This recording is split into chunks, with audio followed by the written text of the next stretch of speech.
Halo Sobat ATR BPN Sumut. Sesi ngopi kita kali ini kita akan ngulik di bidang penataan dan pemberdayaan.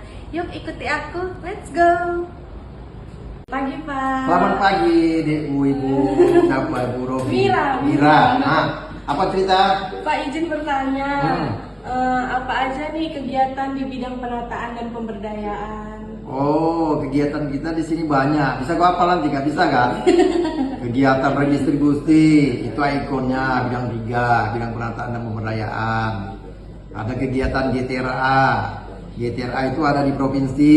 Yang saat ini bilang rapat-rapat kendian itu, nah, itu GTRA lah itu. Nanti kalau orang tanya itu GTRA aja kan nggak tahu lagi. GTRA itu ada di kabupaten kota.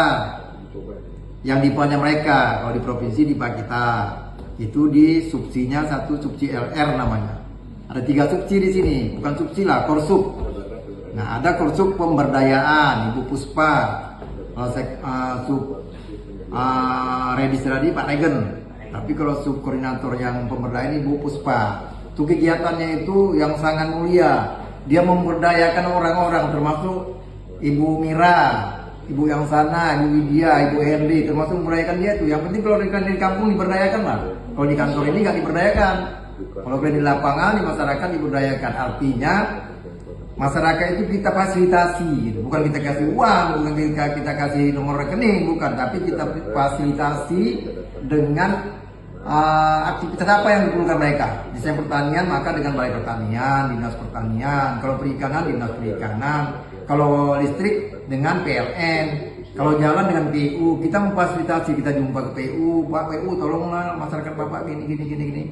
Itu ya, itu Pak Ibu Puspa namanya, korsupnya Ibu Puspa. Ada lagi kegiatan-kegiatan lain yang sifatnya pemberdayaan. Pemberdayaan itu nama kerennya akses reform. Jadi nama keren itu akses reform, sebetulnya sama dengan pemberdayaan itu. Kira-kira beda tipis lah, 11-12 kira-kira seperti itu. Baru lagi ada korsup Ibu Mekar. Korsup Ibu Mekar itu namanya korsup PGT. Korsup PGT itu itulah tata guna tanah. Di dalam itu yang dari Balai Kehutanan minta tolong ke kita bantu untuk semua tenaga untuk meninjau lapangan dari kawasan hutan menjadi bukan kawasan kira-kira. Itu gawainya kehutanan, Balai Kehutanan. Kerjanya lagi KKPR. KKPR itu kesesuaian kegiatan pengamatan ruang. Jadi ruang-ruang itu dimanfaatkan sesuai dengan fungsinya, sesuai dengan peruntukannya, sesuai dengan penggunaan dan pemanfaatan yang ditetapkan oleh tata ruang maupun rencana detail tata ruang. Ada rencana tata ruang kalau belum ada dia, tapi kalau sudah ada detailnya, zonasinya, maka rencana detail tata ruang. Nah, itu kaitannya dengan KKPR. Jadi kegiatan di sini sangat mulia yang berhubungan dengan masyarakat marginal, masyarakat kampung, desa, itu hampir semuanya ada di bidang saya inilah. Saya ini. Jadi yang paling mulia ini. Tidak ada hubungan dengan AGU, nggak ada itu. Perusahaan-perusahaan besar nggak ada itu, Heri, nggak ada di sini itu. Jadi kegiatannya betul-betul kerakyatan, memberdayakan sekalian. Jadi kegiatan kerakyatan, tapi memberdayakan kehidupan rakyat itu. Jadi nggak ada hubungan dengan kita dengan HGU, perpanjangan HGU, pembaruan HGU, kira-kira seperti itu nggak ada. Hanya kita kegiatannya itu kegiatan yang bersifatnya kerakyatan lah. Redis ini dari dulu sudah lama, tapi akses itu pengembangan menjadi setelah adanya reforma agraria harus ada akses reform. Jadi aset dan akses. Jadi di bidang 3 ini akses, aset dan akses. Kira-kira seperti itu. Gampang nih ingatnya apa itu penataan pemberdayaan? Aset, akses. Nah, aset itu sertifikasi, mau PTS ke, mau redis ke, mau lintas sektor kayak kira-kira. Baru akses. Akses itu memberdayakan. Yang sudah dikasih sertifikat kita berdayakan agar dia hidup, jangan mati. Nanti hilang dia mati, sertifikatnya hilang, dibebankannya pada orang lain, dia nggak ngerti, mati dia jadinya, bukan hidup. Jadi maksudnya ini sebetulnya menghidupkan orang-orang yang termarginal, kira-kira petani-petani, kira-kira seperti itu. Bukan harus petani saja, tapi umumnya kegiatan kita ini di daerah yang katakanlah bukan di pusat-pusat kota, tidak di pusat-pusat kota, terkecuali kaitannya dengan kesesuaian tata ruang, itu lebih banyak di kota.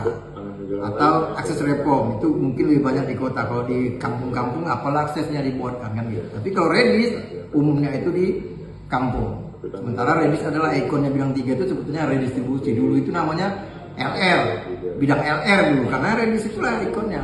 Jadi kira-kira seperti itu.